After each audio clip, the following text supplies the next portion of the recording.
Morning. આજના video લેક્ચરમાં આપ સૌનું સ્વાગત છે. હું છું માધવી પંડ્યા, ડૉક્ટર સુભાષ આર્ય કન્યા વિદ્યાલય જુનાગઢ. ધોરણ 12માં સંસ્કૃત સાહિત્યની અંદર રામાયણ પરિચય આવે છે. તો આજે આપણે એમનો અભ્યાસ કરવાનો છે. તો આ વિડીયો લેક્ચરમાં આપ સૌને હું આવકારું છું. તો સંસ્કૃત સાહિત્યની અંદર જે રામાયણ પરિચય આવે છે તેનો આપણે અભ્યાસ કરીએ તે પહેલાં આપણે તેમની પ્રસ્તાવના જોઈ લઈએ. જોઈએ નેક્સ્ટ સ્લાઇડ પ્રમાણે. પ્રસ્તાવના: સદૂષણા અપી નિર્દોષા સખર અપી સુકોમલા નમસ્તસ્મૈ કૃતાયેન રમ્યા રામાયણી કથા. સદૂષણા અપી, પ્રથમ પ્રસ્તાવનામાં શ્લોક આપેલો છે તો આપણે એમનો અર્થ સમજીએ. અર્થાત જે દૂષણ નામનો રાક્ષસ અહીં પાત્ર તરીકે હોવા છતાં પણ સદોષ નહીં પરંતુ નિર્દોષ છે. ખર નામનો રાક્ષસ અહીં પાત્ર તરીકે હોવા છતાં પણ ખર એટલે કે કઠોર નહીં પરંતુ સુકોમળ છે. આવી રમણીય રામાયણ કથા કરનારને અમારા નમન હો. શું આ શ્લોકનો ભાવાર્થ થાય છે, ભાષાંતર થાય છે કે સદૂષણા આપી એટલે કે દૂષણ નામનો રાક્ષસ. રામાયણમાં દૂષણ નામના રાક્ષસનું પાત્ર આવે છે. એટલે કહેવા એમ માગે છે આ અર્થ કે રામાયણમાં દૂષણ નામના રાક્ષસનું પાત્ર આવતું હોવા છતાં પણ રામાયણ કેવી છે તો કે દોષ વગરની, નિર્દોષ છે. ખર નામના રાક્ષસનું પાત્ર રામાયણમાં આવે છે છતાં પણ, ખર એટલે શું થાય તો કે કઠોર, તો કે આવા રાક્ષસનું પાત્ર રામાયણમાં આવતું હોવા છતાં પણ રામાયણ કેવી છે તો કે કઠોર નથી, કોમળ છે. આવી રમણીય રામાયણ કથા કરનારને નમસ્કાર હો. આવો આ શ્લોકનો ભાવાર્થ થાય છે. હવે આ ખર અને દૂષણ બંને રાક્ષસી ભાઈઓ હતા જે રાવણના પણ કુટુંબી ભાઈઓ થતા હતા. હવે એમને રામ મારી નાખે છે. ત્યાર પછી શૂર્પણખા આવે છે, એના વિશે તમે જાણતા જ હશો. હવે આપણે પ્રસ્તાવનામાં આગળ જોઈએ. ભારતીય સંસ્કૃતિનું આદિકાવ્ય, વિશ્વ સાહિત્યનું શ્રેષ્ઠ સાહિત્ય રત્ન એટલે રામાયણ. ભારતીય સંસ્કૃતિનું આદિકાવ્ય રામાયણ ને મહાભારત ખરેખર કાવ્યો છે. આપણે એમ થાય ને ગ્રંથ ખરા, પણ કયા રૂપે ઓળખાય છે તો કાવ્ય તરીકે ઓળખાય છે. એમ ભારતીય સંસ્કૃતિનું આદિકાવ્ય એટલે રામાયણ. એ વિશ્વ સાહિત્યનું શ્રેષ્ઠ સાહિત્ય રત્ન છે. વિશ્વમાં જેટલા સાહિત્ય છે એમાં રામાયણ છે એ આદિકાવ્ય તરીકે ઓળખાય છે અને શ્રેષ્ઠ સાહિત્ય રત્ન તરીકે સન્માનિત થયેલ છે. વિશ્વ સંસ્કૃતિના આદર્શોનું મહાકાવ્ય એટલે આદિ મહાકવિ વાલ્મીકી દ્વારા રચાયેલ રામાયણ. વિશ્વ સંસ્કૃતિના આદર્શો પૂરા પાડે છે. ગૃહ જીવનમાં કેવી રીતે માતા પિતા, ભાઈઓ બહેનો, પત્નીઓ સાથે રહેવું એવા આદર્શો પૂરા પાડે છે. એવું જો કોઈ મહાકાવ્ય કે ગ્રંથ હોય આપણો સાહિત્યમાં તો તે રામાયણ છે. રામાયણ એ કેવળ ગ્રંથ નથી પરંતુ માનવ શ્રદ્ધાનું મહાતીર્થ છે. એટલે કે માનવને એમાંથી શ્રદ્ધા અને આદર્શો પૂરા પાડે એવું મહાન તીર્થ છે. રામાયણ માત્ર રામની જીવન કથા નથી પરંતુ જીવન જીવવાના આદર્શો બતાવતી સંસાર કથા છે. રામાયણ જોઈએ ત્યારે આપને શું ભાસ થાય કે આ રામના જીવન ચરિત્ર વિશેની કથા છે. રામ કેવી રીતે જીવા એનું જીવન ચરિત્ર આપેલું છે, પરંતુ એની સાથે સાથે આપણે મનુષ્યને ગૃહ જીવનના આદર્શો પૂરા પાડે છે. એવું આ સરસ મહાકાવ્ય છે કે આપણે ભાઈ સાથે કેવી રીતે રહેવું, પિતા સાથેનું વર્તન કેવું, પિતા પુત્ર વચ્ચેનો પ્રેમ કેવો, પત્ની કેવી હોવી જોઈએ, ભાઈ વચ્ચેનો પ્રેમ કેવો જોઈએ, એવા સાંસારિક આદર્શો આપણને પૂરા પાડે છે. તો હવે આપણે રામાયણના કવિ અને કથાનો પરિચય કરશું નેક્સ્ટ સ્લાઇડમાં. રામાયણના કવિ અને કથાનો પરિચય. તો રામાયણના રચયિતા મહર્ષિ વાલ્મીકી છે. રામાયણના રચયિતા કોણ છે? મહર્ષિ વાલ્મીકી. વાલિયા લૂંટારામાંથી મહર્ષિ બનેલા વાલ્મીકી ઋષિએ મહાકાવ્ય રામાયણની રચના કરી છે. પ્રથમ તો આપણે રામાયણના રચયિતાનું નામ યાદ રાખવાનું કે વાલ્મીકી છે. વાલ્મીકી આપણે અમુક દંતકથા પ્રમાણે સાંભળ્યું છે કે પેલા વાલિયા લૂંટારા હતા અને એમાંથી એને કોઈ પણ કારણોસર એવા સંજોગો ઊભા થયા કે તે વાલિયા લૂંટારામાંથી મહર્ષિ વાલ્મીકી બની ગયા અને એને આ મહાકાવ્ય રામાયણની રચના કરેલી છે. આદિ મહાકાવ્યો રામાયણના રચયિતા વાલ્મીકી ઋષિ આદિ કવિ તરીકે ઓળખાય છે. રામાયણના રચયિતા વાલ્મીકી છે એ કયા નામથી ઓળખાય છે? તો કે આદિ કવિ તરીકે ઓળખાય છે. હવે આગળ જોઈએ. તમસા નદીના કિનારે એકવાર વાલ્મીકી સ્નાન માટે ગયેલા. હવે તમસા નામની નદી છે એ કિનારે વાલ્મીકી છે પોતે સ્નાન કરવા માટે સવારે પ્રાતઃકાળે જાય છે. ત્યારે શું ઘટના બને છે? તો કે ત્યાં તમસા નદીના કિનારે એક શિકારી ક્રોંચ નામના નર પક્ષીને વીંધે છે. ત્યાં તમસા નદીના કિનારે એક ક્રોંચ નામનો નર, આમ તો ક્રોંચ નામના 2 પક્ષી હોય છે. તમસા નદીના કિનારે જ્યારે વાલ્મીકી સ્નાન કરવા માટે જાય છે ત્યાં ક્રોંચ પક્ષીનું યુગલ એટલે 2 હોય છે. એક નર ક્રોંચ પક્ષી અને એક માદા ક્રોંચ પક્ષી, બંને પોતાની ક્રીડામાં કામ મોહિત હોય છે. તે નર ક્રોંચ પક્ષીને મૃત્યુ પામતો જોઈને માદા ક્રોંચ પક્ષી વિલાપ કરે છે, એટલે કે રડે છે. એટલે કે આ બંને જે યુગલ હતા, માદા અને નર બંને જે ક્રોંચ પક્ષી હતા, એમાંથીને જે નર ક્રોંચ પક્ષી હતો તેનું શિકારી છે એ શિકાર કરીને વીંધે છે. એટલે એ નર ક્રોંચ પક્ષી છે એ મૃત્યુ પામે છે. એને મૃત્યુ પામતું જોઈ અને જે બીજું માદા ક્રોંચ પક્ષી છે એ રડે છે, એટલે કે વિલાપ કરે છે એના વિરહમાં. ત્યાર પછી તો કે એ વિલાપ કરતા માદા પક્ષીને જોઈને વાલ્મીકીને ખૂબ જ દુઃખ થાય છે.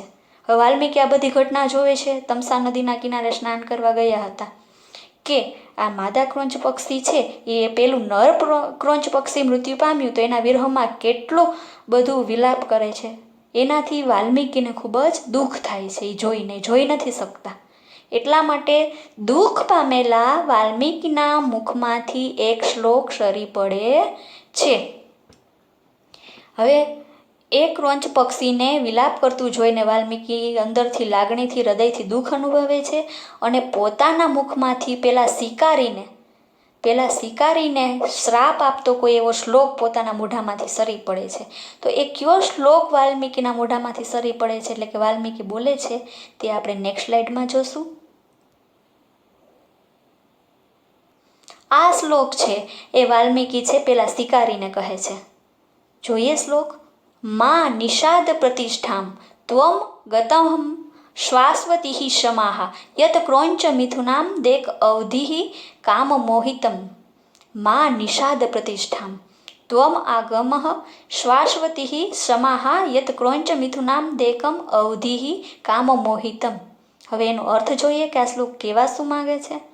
હે શિકારી, તું લાંબા સમય સુધી શાંતિથી કે સ્થિરતા પામી શકીશ નહીં, કારણ કે તે ક્રોંચ પક્ષીના યુગલમાંથી કામ મોહિત એવા એકને હણી નાખ્યું છે. શું થાય છે આ શ્લોકનું ભાષાંતર, અર્થ? તો કે હે શિકારી, એટલે કે વાલ્મીકી પહેલા શિકારીને કહે છે, પોતાને દુઃખ થયું કે એક ક્રોંચ પક્ષી મૃત્યુ પામ્યું તો બીજું માદા ક્રોંચ પક્ષી વિલાપ કરે છે. એ જોઈને વાલ્મીકીને દુઃખ થયું એટલે પહેલા શિકારીને તે આ શબ્દો કહે છે કે હે શિકારી, તું લાંબા સમય સુધી શાંતિ કે સ્થિરતાને પામી શકીશ નહીં. એટલે કે તારું જીવન કેવું હશે? અસ્થિર હશે, ચંચળ હશે. તું સ્થિર જીવન જીવી શકીશ નહીં, કારણ કે તે ક્રોંચ પક્ષીના યુગલમાંથી, યુગલ એટલે 2, જે નર અને માદા જે જોડી હતી એમાંથી કોઈ પણ એકને, બંને કેવા હતા તો કે પોતાની ક્રીડામાં કામ મોહિતમાં મગ્ન હતા, એમાંથી તે એકને મારી નાખ્યું છે. એટલે તું છે એ શાંતિથી સ્થિર જીવન જીવી શકીશ નહીં. આવું શ્રાપ રૂપે આવો શ્લોક છે વાલ્મીકીના મુખમાંથી સરી પડે છે. આ કરુણતામાંથી વાલ્મીકીને રામાયણ રચવાની પ્રેરણા પ્રાપ્ત થાય છે. હવે આ કરુણ ઘટના બને છે, પોતાના મુખમાંથી આ શ્લોક સરી પડે છે, એના આધારે વાલ્મીકીને રામાયણ રચવાની ટૂંકમાં પ્રેરણા મળે છે. એને એવું થાય છે કે હા, અત્યારે તે જ સમયમાં વાલ્મીકી થઈ ગયા જે સમયમાં રામ હતા. એટલે એને એવો વિચાર આવે છે કે હા, આવું તો રામના જીવનમાંય બનેલું છે કે રામ છે પોતાના પત્નીથી અલગ રહે છે. લંકાનો રાજા રાવણ ઉપાડી જાય છે, એને પણ એના પત્નીથી વિરોધ થાય છે. એટલે આના કારણે એને રામાયણ રચવાની પ્રેરણા પ્રાપ્ત થાય છે. તો હવે નેક્સ્ટ સ્લાઇડમાં આપણે રામાયણનો પરિચય કરશું. રામાયણનો પરિચય. મહર્ષિ વાલ્મીકીએ રામાયણની રચના લગભગ 500 વર્ષથી પહેલાં કરેલી હોવાનું માનવામાં આવે છે. હવે રામાયણનો રચનાકાળ નોંધી લેજો, યાદ રાખજો. તમે ટૂંક નોંધ લખો એમાં કે મહર્ષિ વાલ્મીકીએ રામાયણની રચના લગભગ કેટલા વર્ષ પહેલાં કરી, તો કે આશરે 500 વર્ષથી પહેલાં કરી હોવાનું માનવામાં આવે છે. રામાયણ એટલે રામનું અયન, અયન એટલે જીવન. રામાયણ એટલે રામનું અયન, અયન એટલે જીવન ચરિત્ર એવો અર્થ થાય છે. રામાયણમાં રામના જીવન ચરિત્રનું વિસ્તૃત વર્ણન કરેલું છે. રામાયણમાં રામના જીવન ચરિત્રનું વિસ્તૃત વર્ણન કરેલું છે. રામના જીવનની જન્મથી માંડીને એ જ્યારે સમુદ્રમાં જતા રહે છે ત્યાં સુધીની એની જીવનકથાનું વર્ણન કરેલું છે. રામાયણમાં કુલ 7 કાંડ છે. કેટલા? 7 કાંડ છે અને 24,000 શ્લોક છે. જો આ તમારે ટૂંક નોંધમાં નોંધવા જેવી બાબત છે. આ તમારે ટૂંક નોંધ પૂછાશે 4 માર્કની, તો એમાં લખજો કે રામાયણમાં કુલ 7 કાંડ છે અને 24,000 શ્લોક છે. હવે એ 7 કાંડના નામ ક્યાં ક્યાં એ નીચે આપેલા છે, જે આપણે જોઈએ. પ્રથમ બાલકાંડ, બીજો અયોધ્યાકાંડ, ત્રીજો અરણ્યકાંડ, ચોથો કિષ્કિંધાકાંડ, પાંચમો સુંદરકાંડ, છઠ્ઠો યુદ્ધકાંડ અને 7મો ઉત્તરકાંડ. આ 7 કાંડમાં રામાયણને વિભાજિત કરવામાં આવી છે અને 7 કાંડના મળીને કુલ શ્લોકની સંખ્યા 24,000 છે. હવે આપણે રામાયણનો પરિચય કર્યા બાદ રામાયણમાં કથા વસ્તુ શું આવે છે એ જોઈએ. જો કે એનાથી તો તમે બધા પરિચિત જ છો રામાયણની કથા વસ્તુથી, છતાં આપણે અભ્યાસ કરીએ. રામાયણની કથા વસ્તુ: સરયુ નદીના કિનારે આવેલી અયોધ્યા નગરીના રાજા દશરથ હતા. સરયુ નદીના કિનારે આવેલી અયોધ્યા નામની નગરી હતી. કઈ નદીના કિનારે આવેલી છે અયોધ્યા? સરયુ નદીના કિનારે. અને એ અયોધ્યા નગરીના રાજા કોણ હતા? તો કે દશરથ. રાજા દશરથને 3 રાણી હતી. કેટલી? 3. કઈ કઈ? તો કે પ્રથમ કૌશલ્યા, બીજી સુમિત્રા અને ત્રીજી કૈકેયી. આ 3 રાણી હતી રાજાને. હવે તમને ખબર છે કે રાજાશાહીના જમાનામાં આ રીતની પત્ની પ્રથા હતી. હવે એને રાજા છે એકથી વધારે પત્ની રાખી શકતો, એટલે રાજા દશરથને કેટલી પત્ની હતી? 3. કૌશલ્યા, સુમિત્રા અને કૈકેયી. રાજા દશરથને 4 પુત્રો હતા, જેમાં કૌશલ્યા રાણીના રામ, કૈકેયીના ભરત, સુમિત્રાના લક્ષ્મણ અને શત્રુઘ્ન. આ 4 પુત્રોને રાજા દશરથ વિદ્યા પ્રાપ્તિ કરવા માટે વશિષ્ઠ ઋષિના આશ્રમમાં મોકલે છે. હવે 3 રાણી હતી અને રાજા દશરથને કુલ 4 પુત્ર હતા. એમાં રામ છે એ કૌશલ્યા રાણીના પુત્ર છે, ભરત છે એ કૈકેયી રાણીના પુત્ર છે અને સુમિત્રાને 2 પુત્ર હતા, લક્ષ્મણ અને શત્રુઘ્ન. હવે આ 4 પુત્રો શિક્ષા એટલે કે વિદ્યાલાયક થાય છે ત્યારે રાજા દશરથ છે 4 ભાઈઓને વશિષ્ઠ ઋષિના આશ્રમમાં વિદ્યા પ્રાપ્ત કરવા માટે મોકલે છે. 4 ભાઈઓ ઋષિના આશ્રમમાંથી વિદ્યા પ્રાપ્ત કરીને પુનઃ અયોધ્યા આવે છે. 4 ભાઈઓ વશિષ્ઠ ઋષિના આશ્રમમાં રહે છે. ત્યાર પછી વિદ્યા પ્રાપ્ત કરીને ક્યાં આવે છે? ફરીથી અયોધ્યા આવે છે. અયોધ્યા આવ્યા બાદ પિતાની આજ્ઞાનું પાલન કરનાર રામ વિશ્વામિત્ર ઋષિના યજ્ઞના રક્ષણ માટે લક્ષ્મણ સાથે વિશ્વામિત્રના આશ્રમમાં જાય છે. અયોધ્યા આવ્યા બાદ હવે વિદ્યા પ્રાપ્ત કરી લીધી વશિષ્ઠ ઋષિના આશ્રમમાં. ત્યાર પછી શું થાય છે? તો કે પિતાની આજ્ઞાનું પાલન કરનાર રામ કેવા હતા? તો કે આજ્ઞાકારી હતા. હવે પિતાએ આજ્ઞા આપી કે વિશ્વામિત્ર ઋષિ છે એ આપણા રાજ દરબારમાં આવ્યા છે, એને યજ્ઞ કરવો છે, તો અમુક રાક્ષસો એમને હેરાન કરે છે, એનો યજ્ઞ પૂર્ણ થવા દેતા નથી, તો તમે એના યજ્ઞના રક્ષણ માટે વિશ્વામિત્ર ઋષિના આશ્રમમાં જાઓ. આવી આજ્ઞા આપે છે રાજા દશરથ. ત્યારે રામ લક્ષ્મણ સાથે વિશ્વામિત્રના આશ્રમમાં જાય છે. શું કામે? તો કે વિશ્વામિત્ર ઋષિના યજ્ઞના રક્ષણ માટે. અને યજ્ઞમાં વિઘ્ન નાખતા રાક્ષસોનો વધ કરે છે. ત્યાં ગયા પછી જે રાક્ષસો વિશ્વામિત્ર ઋષિને હેરાન કરતા હતા, યજ્ઞમાં વિઘ્ન કરતા હતા, એવા રાક્ષસોનો વધ કરે છે. એ સમય દરમિયાન જનક રાજા એક સ્વયંવરનું આયોજન કરે છે. ત્યારે શું ઘટના બને છે? તો કે વિશ્વામિત્રનો યજ્ઞ છે એ નિર્વિઘ્ને પૂર્ણ થઈ જાય છે, રામ એનું રક્ષણ કરે છે એટલે એમનો યજ્ઞ પૂર્ણ થાય છે. તે જ સમયે બરાબર જનકપુરી નામની નગરી હતી, એના રાજા જનક રાજા હતા. એને પોતાની પુત્રી માટે સ્વયંવરનું આયોજન કરેલું હતું. એની પુત્રી કોણ? સીતા. તેમાં રામ, લક્ષ્મણ અને વિશ્વામિત્ર ઋષિ જાય છે. હવે સ્વયંવરનું આયોજન કર્યું જનક રાજા, એમાં કોણ જાય છે? તો કે રામ, લક્ષ્મણ અને વિશ્વામિત્ર ઋષિ ત્રણેય જાય છે. આ સ્વયંવરમાં રામ શિવ ધનુષ્ય તોડે છે અને રામ સીતાના લગ્ન થાય છે. આ રીતે ચારેય ભાઈઓના લગ્ન થાય છે. આપણે જોયું કે વિશ્વામિત્ર ઋષિના યજ્ઞનું રક્ષણ થઈ ગયું. ત્યાર પછી સ્વયંવરમાં જાય છે રામ, લક્ષ્મણ અને વિશ્વામિત્ર. તો ત્યાં જનક રાજાએ સીતાને લગ્ન માટે સ્વયંવરનું આયોજન કરેલું છે અને એમાં એક શરત મૂકેલી છે કે ભાઈ આ જે શિવ ધનુષ્ય છે ને એને ઉપાડી અને જે પ્રત્યંચા ચડાવી આપશે ને તેને હું મારી પુત્રીને પરણાવીશ, આવી શરત રાખેલી હતી. ત્યાં રામ, લક્ષ્મણ જાય છે. તો એ શરતમાં રામ છે એ જીતે છે, શિવ ધનુષ્યને ઉપાડી અને એનો ભંગ કરે છે અને સીતા સાથે તેના લગ્ન થાય છે. પરંતુ ચારેય ભાઈઓના ત્યાં જ લગ્ન થાય છે. તો કે જનક રાજાના પુત્રી ખરેખર સીતા નથી. એ તમને ખ્યાલ હશે કે સીતા તો એમને જમીનમાંથી મળેલી છે. જમીન જ્યારે રાજા ખેડે છે એમાંથી એમને પ્રાપ્ત થયેલા છે સીતાજી, અને પોતે પુત્રી તરીકે સ્વીકારેલ છે. પરંતુ ખરેખર જનક રાજાના પુત્રી કોણ હતા? તો કે ઉર્મિલા, જે લક્ષ્મણના પત્ની છે તે. એટલે એ રીતે સીતા અને ઉર્મિલા બંને બહેનો થયા. અને બીજી જનક રાજાના નાના ભાઈની બે પુત્રીઓ હતી, માંડવી અને સુતકીર્તિ. બંને પુત્રીઓના નામ શું હતા? માંડવી અને સુતકીર્તિ. આ રીતે કાકા બાપાની ચાર બહેનો થઈ, સીતા, ઉર્મિલા, માંડવી અને સુતકીર્તિ. આ ચારેય બહેનોના લગ્ન રામ, લક્ષ્મણ, ભરત અને શત્રુઘ્ન આ ચારેય ભાઈઓ સાથે થાય છે. આ રીતે લગ્ન થઈ ગયા બાદ આગળ નેક્સ્ટ સ્લાઇડમાં જોઈએ. લગ્ન થયા બાદ અયોધ્યા પરત ફરેલા રામના રાજ્યાભિષેક કરવાનું નક્કી થાય છે. હવે ચારેય ભાઈઓના લગ્ન થયા, ચારેય ફરીથી લગ્ન કરીને અયોધ્યા આવી ગયા. ત્યાર પછી રાજા દશરથ નક્કી કરે છે કે હવે હું વૃદ્ધ થયો અને રામ છે એ ગાદી સંભાળવાને લાયક પુત્ર છે અને મોટો પુત્ર છે, તો હવે રાજનો કાર્યભાર હું રામને સોંપી દઉં. એટલા માટે રામના રાજ્યાભિષેકની તૈયારી થાય છે.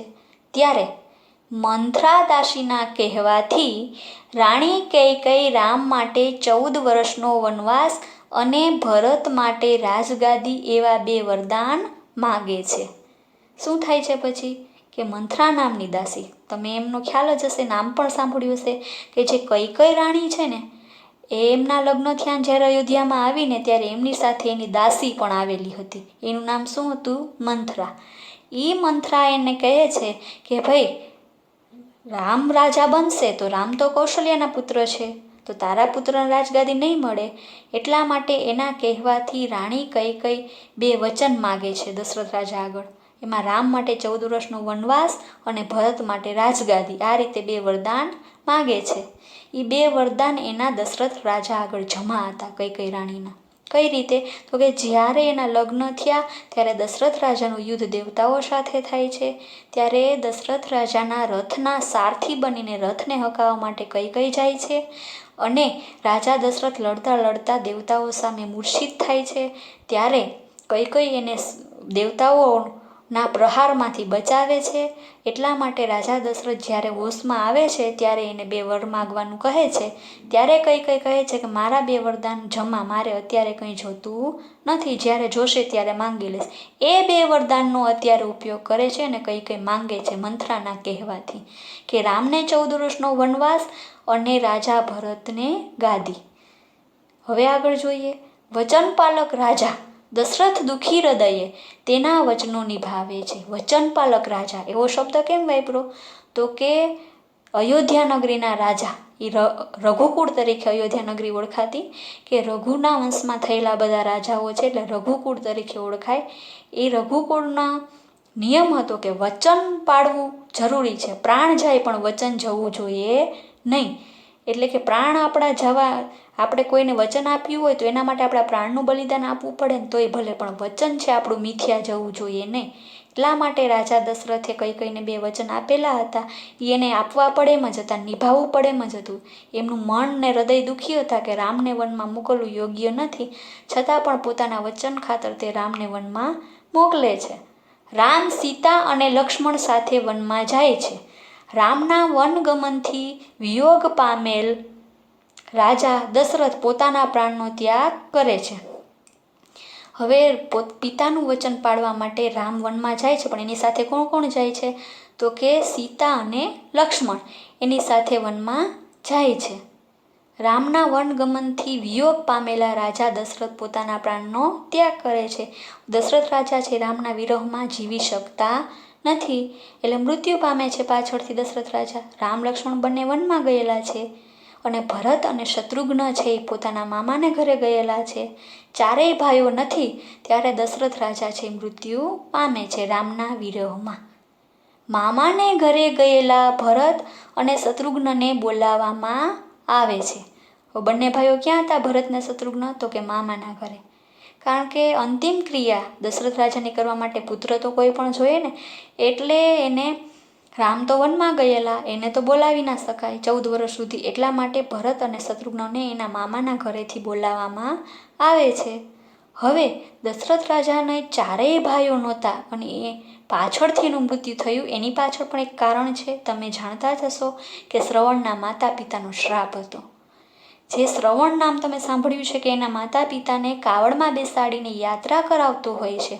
તે જ સમયે વહેલી સવારમાં જ્યારે અંધારાનો સમય હોય છે ત્યારે એના માતા પિતાને તરસ લાગે છે, એટલે સરયુ નદીના સામેના કિનારે પોતે કાવડ નીચે રાખી અને પાણીનો ઘડુલો ભરવા માટે જાય છે. તે સમયે દશરથ રાજા શિકારના શોખીન હતા અને શિકાર કરવા માટે નીકળેલા. એટલે ઘડો ડૂબવાનો અવાજ આવતો તો ડૂબવાનો અવાજ એને એવું લાગ્યું કે સામેના કિનારે કોઈ પ્રાણી પાણી પીવા માટે આવેલું છે, એટલે પોતે અવાજની દિશામાં તીર છોડ્યું અને બરાબર શ્રવણને લાગી ગયું. હવે અવાજ ઉપરથી ખબર પડી કે આ તો મારા કીધે કોઈ પ્રાણીને નહીં મનુષ્યને તીર લાગી ગયું. એટલે સામે કાંઠે જાય છે, જોવે છે તો ખરેખર મનુષ્યને જ તીર લાગેલું હતું. પછી શ્રવણ કહે છે કે મારી છેલ્લી ઈચ્છા એ છે કે આ ઘડામાં પાણી છે મારા માતા પિતાને પીવડાવી દો, એ અંધ છે એનો એક જ હું આશરો હતો. અને એ કે ત્યાં શ્રવણ છે પોતે દેહ છોડી દે છે. પછી રાજા દશરથ છે એના માતા પિતાને પાણી પીવડાવવા જાય છે, તો એના માતા પિતા છે એને ઓળખી જાય છે આભૂષણના આધારે. જ્યારે પાણી પીવા માટે હાથ લંબાવે છે તો દશરથ રાજાની ગીટીઓ હાથમાં આવે છે.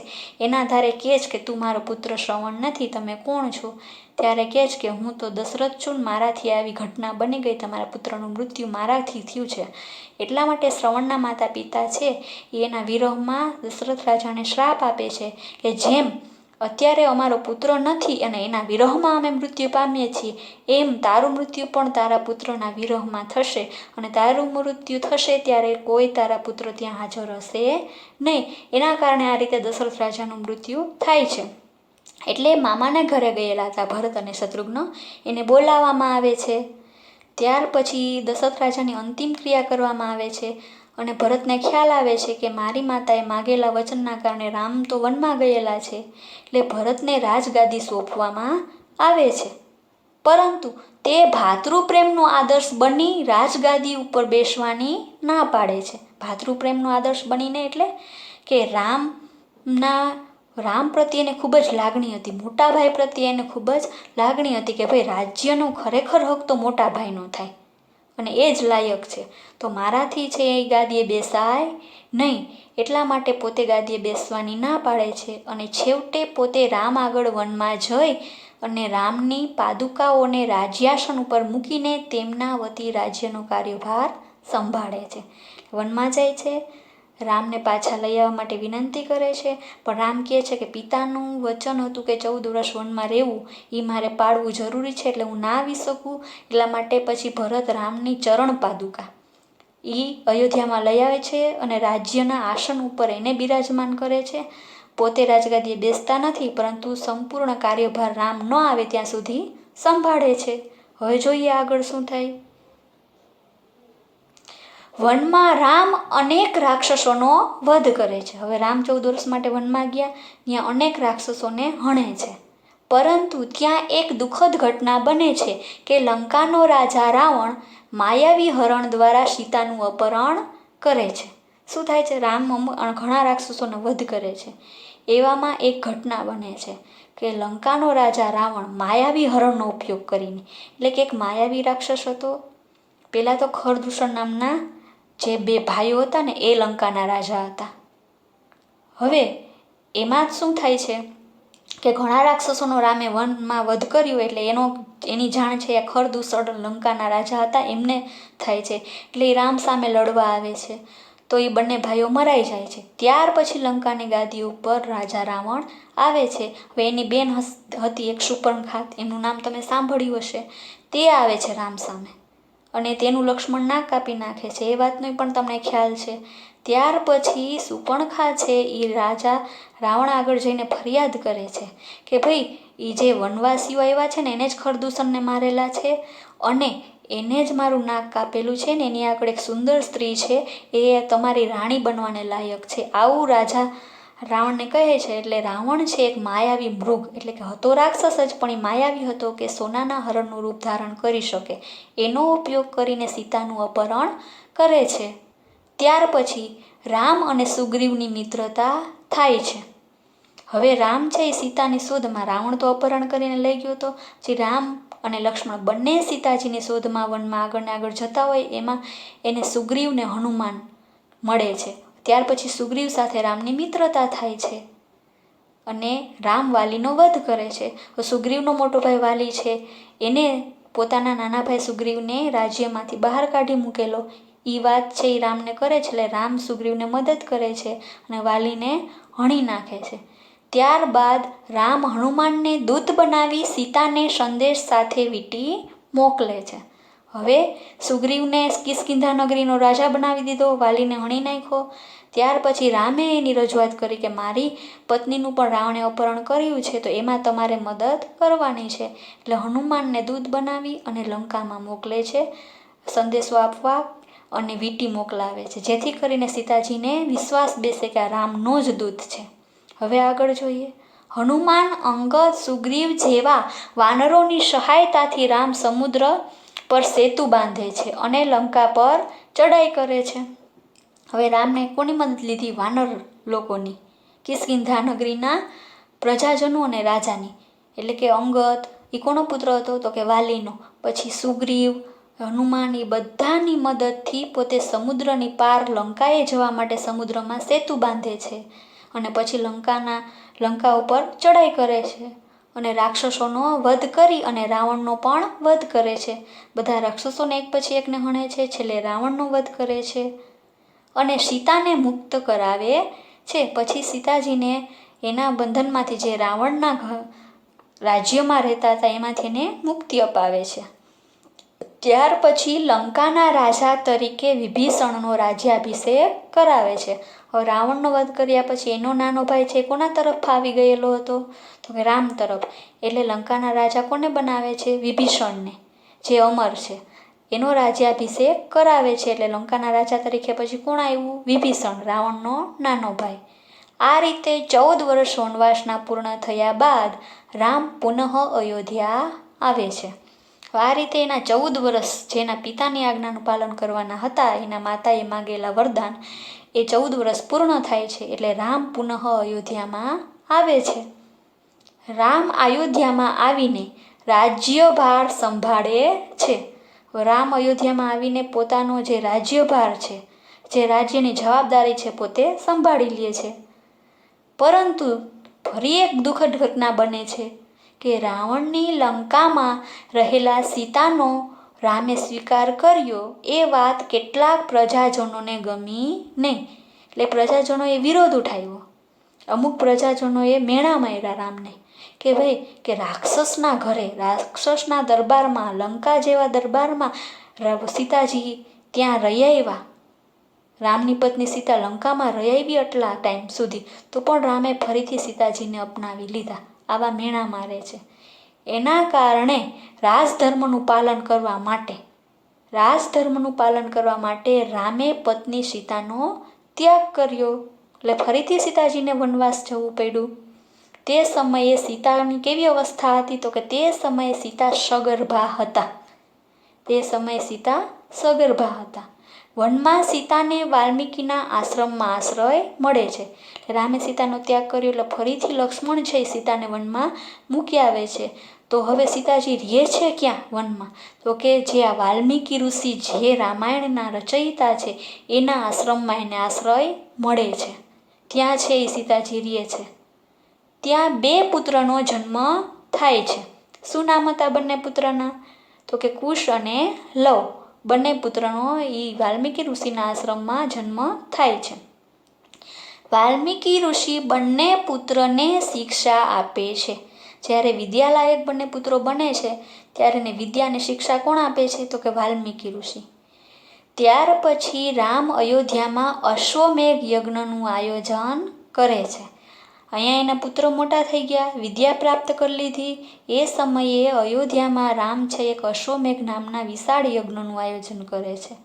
એ અશ્વમેઘ યજ્ઞમાં અશ્વ રામે રાખેલા હોય છે. એ અશ્વમેઘ યજ્ઞના અશ્વને લવકુશ રોકે છે. અશ્વ એટલે ઘોડો. એ ઘોડાને લવકુશ છે એ બાંધી લે છે, રોકી રાખે છે.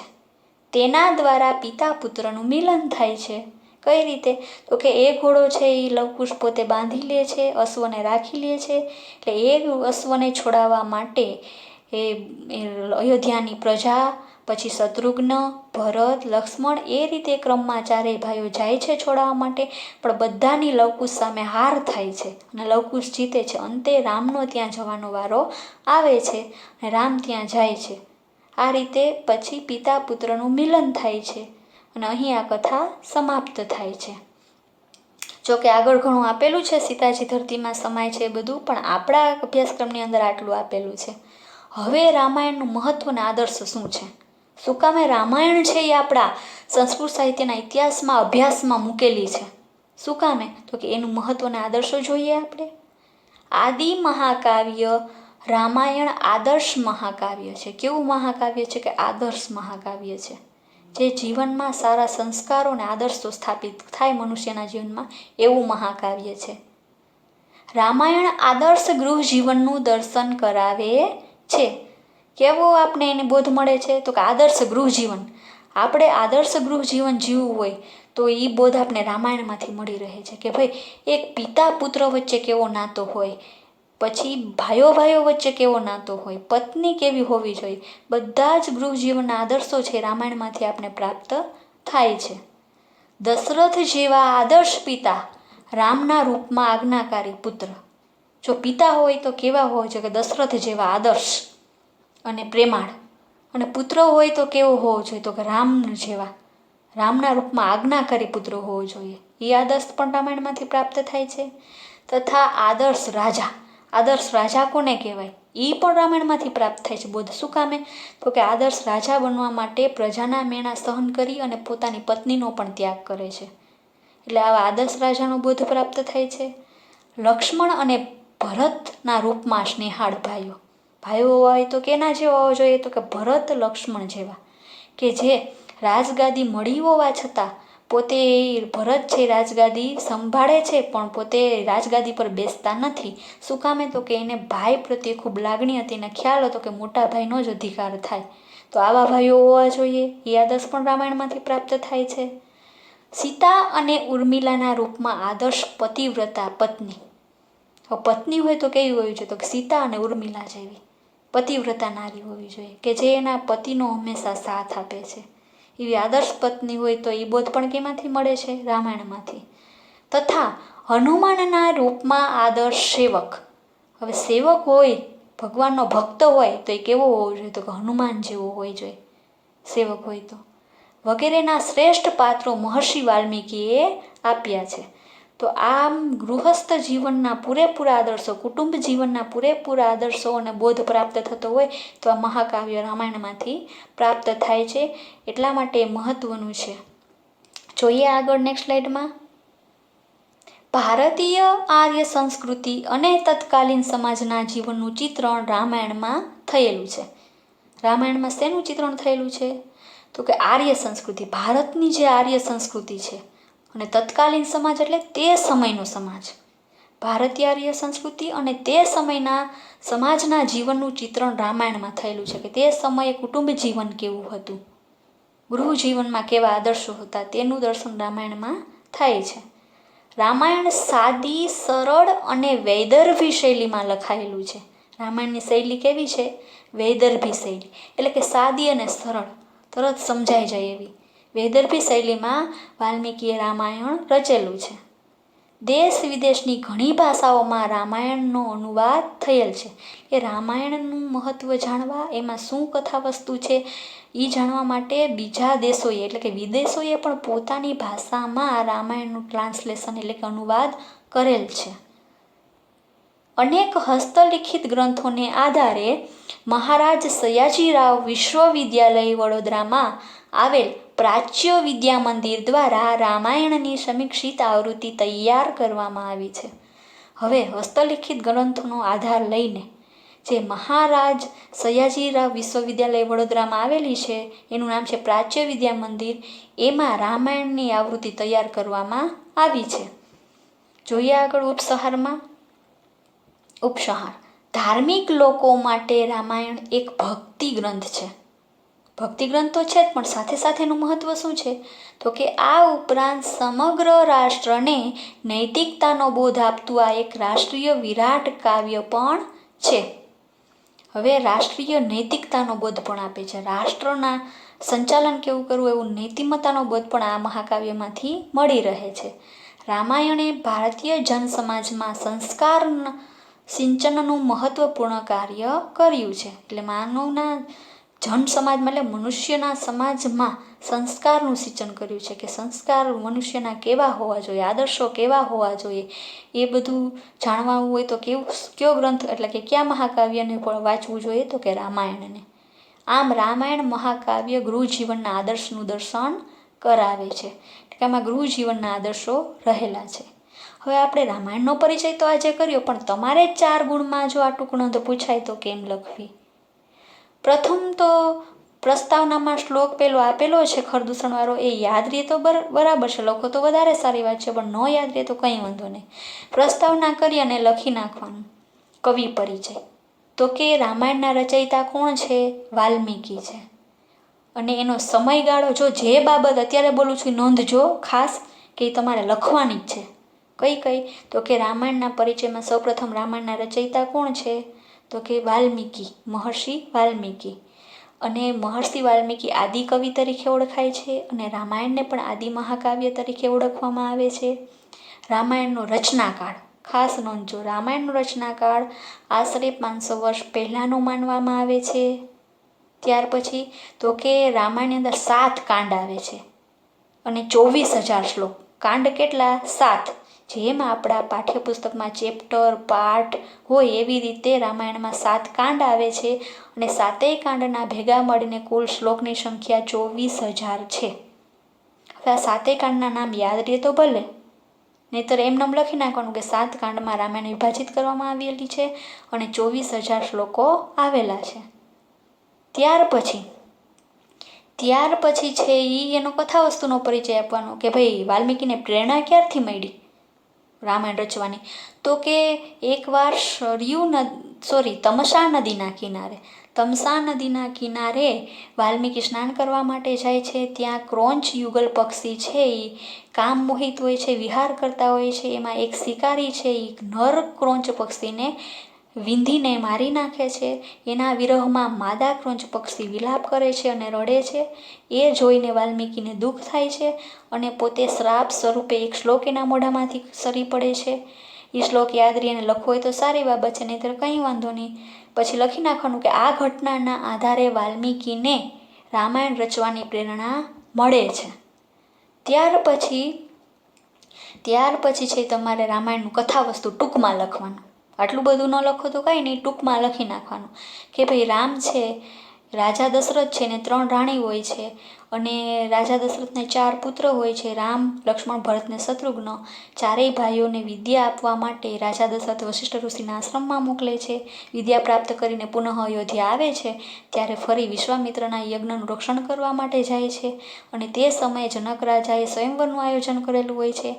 એમાં સીતા સ્વયંવરના આયોજનમાં રામ છે એ શિવધનુષ્યને તોડે છે અને સીતા સાથે રામના લગ્ન થાય છે. આ રીતે ચારેય ભાઈઓના લગ્ન થાય છે. પુનઃ ફરીથી અયોધ્યા આવે છે. ત્યાર પછી રાજા દશરથ છે એ રામને રાજગાદી સોંપવાની વાત કરે છે. એવામાં મંથરા નામની દાસી ના કહેવાથી કઈ છે પોતાના 2 વરદાન માગે છે કે રામને 14 વર્ષનો વનવાસ અને ભરતને રાજગાદી. એના કારણે રામ 14 વર્ષ વનમાં જાય છે અને રામની સાથે રામ, સીતા અને લક્ષ્મણ ત્રણેય વનમાં જાય છે.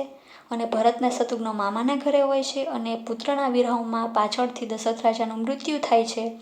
ત્યાર પછી મામાના ઘરેથી ભરત શત્રુઘ્નને બોલાવવામાં આવે છે અને રાજ્યનો કારોબાર ભરતને સોંપવામાં આવે છે. તો રાજ્યનો કારોબાર ભરત સંભાળે છે પણ રાજ્ય શાસન પર બેસતા નથી.